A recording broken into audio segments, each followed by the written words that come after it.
شما اگر در یک روز 100 بار استغفرالله بگین، الله میگه 3 چیزتان میده. چی میداده؟ یکم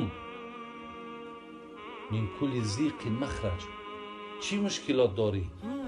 الله میگه از مشکلات بیرون میکنه. چی مشکلات؟ مشکلات عائلوی داری؟ مشکلات مالی داری؟ مشکلات کاری داری؟ چی مشکلات داری؟ میگه از اون حالت بیرون میکنه. هدیه های استغفرالله پیامبر ما گفتیسه.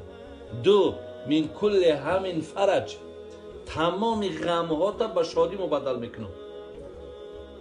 سه، و یرزق من حیث لا یحتسب، رزقت میتونه از جایی که در گمانت نیست.